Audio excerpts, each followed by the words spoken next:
It was an important day in the yard. Everyone was busy and excited, making notes and taking photographs.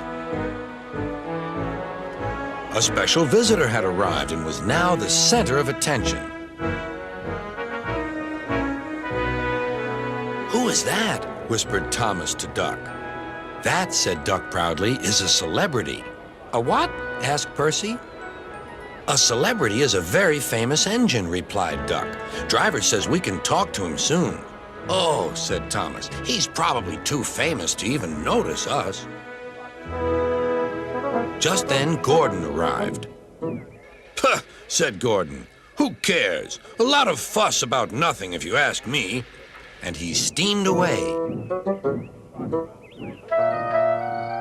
Later that night, the engines found that the visitor wasn't conceited at all.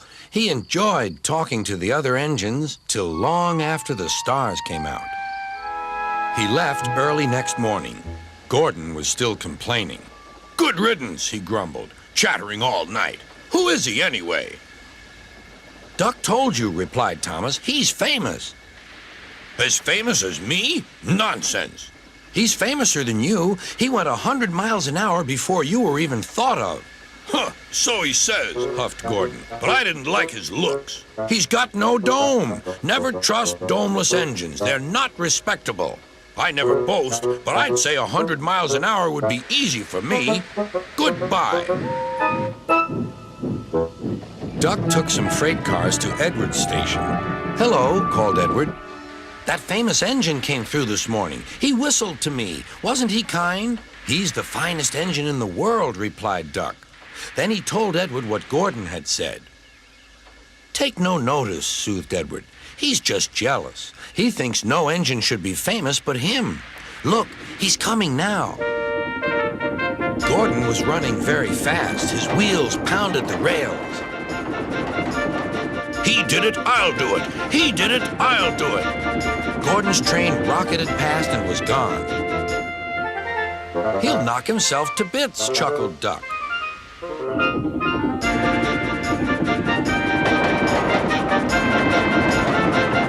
Gordon's driver eased him off.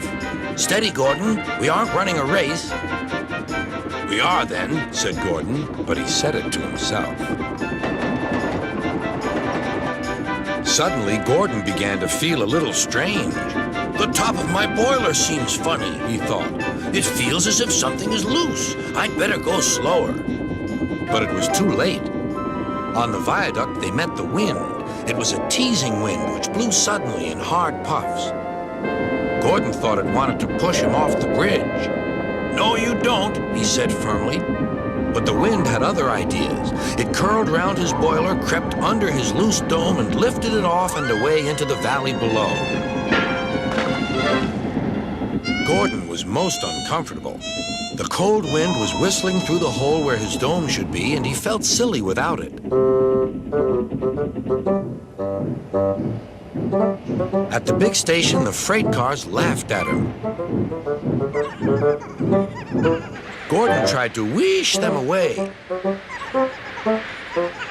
but they crowded round no matter what he did. On the way back to the shed, he wanted his driver to stop and fetch his dome. "We'll never find it now," said the driver. "You'll have to go to the works for a new one." Gordon was very cross.